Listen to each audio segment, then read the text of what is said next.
Sahabat Mutiara, tahukah Anda bahwa tanaman tembakau lokal di Temanggung itu kualitasnya tidak kalah dari tembakau Virginia?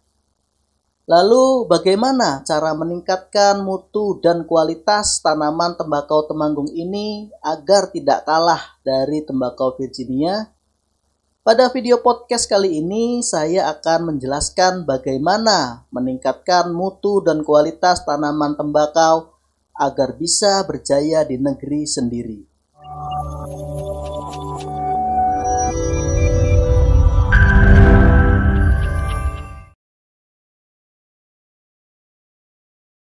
Halo, selamat datang di channel YouTube kami, NPK Mutiara TV. Di channel ini, Anda akan mendapatkan informasi dan edukasi seputar pertanian, khususnya nutrisi tanaman. Tonton video-video kami, jangan lupa like video kami, subscribe, dan pentung tanda loncengnya untuk terus mendapat update dari kami. Sahabat Mutiara, melanjutkan janji saya pada presentasi saya sebelumnya. Pada presentasi kali ini saya akan menjelaskan bagaimana cara meningkatkan kualitas dan mutu tanaman tembakau Temanggung agar bisa tidak kalah saing dengan tembakau Virginia sehingga bisa berjaya di negeri sendiri. Oh ya sahabat Mutiara, jika sahabat Mutiara ingin menanyakan sesuatu tentang tembakau, sahabat Mutiara bisa ketik di kolom komentar di bawah ini. Ayo kita mulai presentasi tentang tembakau ini. Sahabat Mutiara, jadi mutu dan kualitas tanaman tembakau ini dipengaruhi oleh banyak faktor. Di sini saya mengkategorikan 5 faktor yang sangat berpengaruh terhadap mutu dan kualitas tanaman tembakau. Yang pertama adalah lahan atau lokasi penanaman. Yang kedua adalah varietas. Yang ketiga adalah faktor budidaya. Faktor budidaya yang paling dominan adalah pemupukan. Yang keempat adalah faktor cuaca. Dan yang terakhir adalah pasca panen yang tepat. Jadi sahabat Mutiara, faktor penanaman sangat berpengaruh terhadap mutu dan kualitas tembakau ini sendiri. Jadi penanaman tembakau ini pada umumnya dilakukan di 2 wilayah atau di 2 ketinggian. Di antaranya adalah lahan berbukit atau tegalan dan pada lahan sawah. Pada umumnya, tanaman tembakau yang ditanam di lahan berbukit ini memiliki umur yang lebih panjang daripada tembakau yang ditanam di lahan sawah. Namun, tanaman tembakau yang ditanam di lahan berbukit ini memiliki kandungan nikotin yang lebih tinggi sahabat Mutiara daripada tanaman tembakau yang ditanam di dataran rendah atau lahan persawahan. Yang kedua adalah faktor budidaya. Jadi faktor budidaya di sini saya mengkhususkan adalah pemupukan. Jadi tanaman tembakau ini sendiri merupakan tanaman yang anti terhadap klor. Karena klor ini sendiri akan berakibat menurunkan mutu dan kualitas dari tanaman tembakau. Jadi tanaman tembakau ini anti ya sahabat Mutiara terhadap unsur klor ini. Unsur klor ini akan berpengaruh terhadap daya bakar, aroma, dan rasa dari daun tembakau. Sehingga aroma yang muncul tidak akan kuat. Jadi tentunya akan mempengaruhi mutu dan kualitas dari tanaman tembakau. Jadi di sini pemupukan bebas klor sangat direkomendasikan untuk tanaman tembakau. Pemupukan bebas klor, contohnya adalah Merauke SOP dan Kali Nitra, sangat efektif dilakukan pada tanaman tembakau di 40 hari setelah tanam. Jadi di sini penggunaan pupuk dasaran seperti SS Amopos, Kali Nitra, dan SOP juga bisa diaplikasikan pada awal. Setelah 40 hari sampai 50 hari HST baru kita aplikasikan Kali Nitra dan SOP secara kocor atau ditabur. Sahabat mutiara, ketika tanaman tembakau ini sudah umurnya memenuhi syarat, faktor penting yang harus diperhatikan juga adalah faktor pemotongan atau pemunggelan bunga. Jadi seperti kita ketahui bahwa tanaman tembakau ini kita harapkan yang diambil panennya adalah daunnya. Jadi ketika kita memotong bunga atau memotong calon bunga yang di atasnya, diharapkan pertumbuhan daun akan lebih banyak dan lebih maksimal. Panen daun tembakau umumnya itu dibedakan menjadi dua, yaitu panen daun bagian atas dan panen bagian bawah. Panen pertama yang dilakukan itu biasanya yang duluan siap panen adalah daun bagian bawahnya.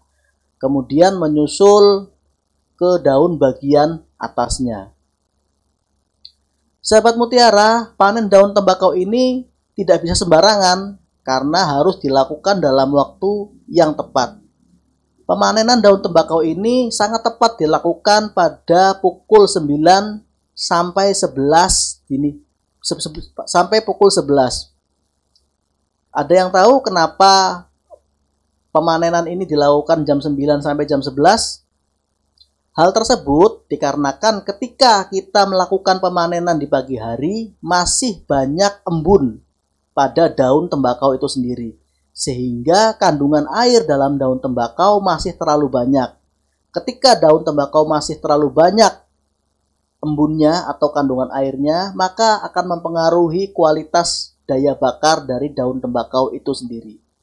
Namun jika pemanenan ini dilakukan terlalu siang, lewat dari jam 11, itu daun tembakau akan kekeringan. Maka itu juga akan berpengaruh terhadap proses mutu dan kualitas daun tembakau itu sendiri. Setelah pemanenan, proses selanjutnya adalah sortasi atau penggulungan daun. Sortasi ini ditujukan untuk memilih daun yang sudah siap panen berdasarkan tingkat kematangannya. Jadi ketika panen, kita pisahkan berdasarkan tingkat kematangan daun tembakau itu sendiri. Agar di proses selanjutnya kita mudah untuk melakukan pemeraman. Nah ini sahabat mutiara, jadi setelah sortasi kita ada proses pemeraman. Jadi proses pemeraman itu adalah penyimpanan daun tembakau berdasarkan tingkat usia, tingkat kematangan, agar nanti matangnya itu bisa serempak. Setelah sudah diperam, barulah kita melakukan perajangan. Perajangan itu adalah memotong-motong kecil daun tembakau untuk kemudian siap untuk dijemur. Ini adalah proses penjemuran daun tembakau secara manual, sahabat mutiara. Jadi di Temanggung itu sendiri, proses penjemuran masih dilakukan secara manual. Sebenarnya proses penjemuran secara manual ini ada sisi positif dan ada sisi negatifnya. Sisi negatifnya ini ketika kita sedang menjemur lalu turun hujan dan air hujan itu mengenai daun tembakau, tentunya akan mempengaruhi kualitasnya. Tapi ada segi positifnya juga. Segi positifnya ini ketika kita melakukan penjemuran secara manual, maka aroma dan rasanya akan sedikit berkurang. Sehingga masih sangat kuat aroma kreteknya dalam daun tembakau Temanggung itu sendiri, sahabat mutiara.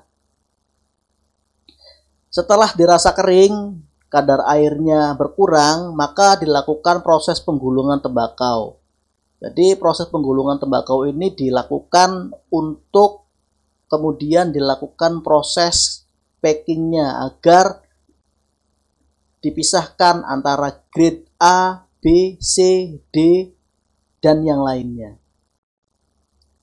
Nah, dalam pengemasan daun tembakau ini masih dilakukan secara manual, yaitu dengan menggunakan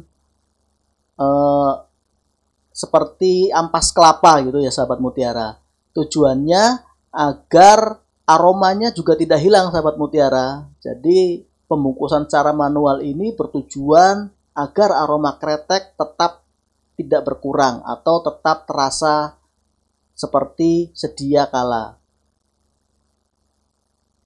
Ini adalah tembakau serintil, yaitu tembakau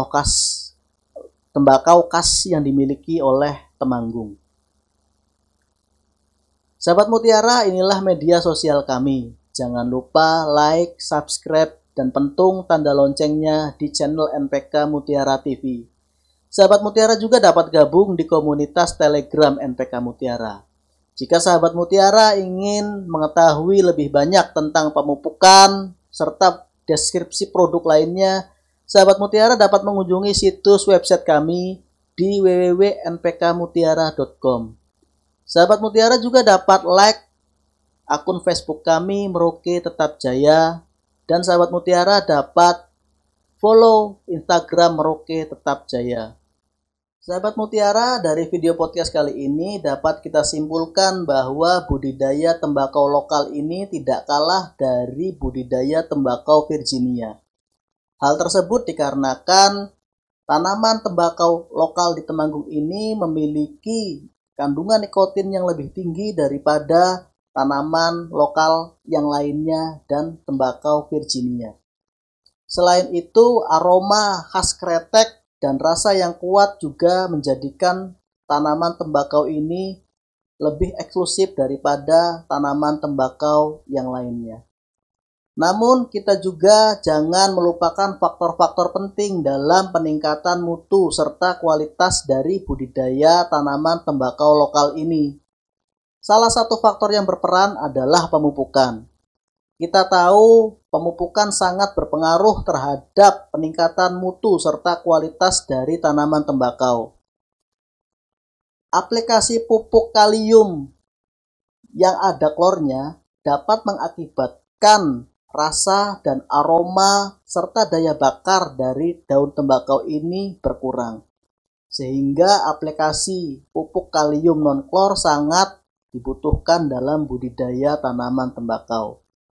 Sahabat Mutiara, jika video podcast kali ini dirasa bermanfaat, silakan share sebanyak-banyaknya di media sosial Sahabat Mutiara. Sahabat Mutiara juga jangan lupa like, subscribe, dan pentung tanda loncengnya di channel NPK Mutiara TV. Stay healthy, jaga jarak, salam Mutiara.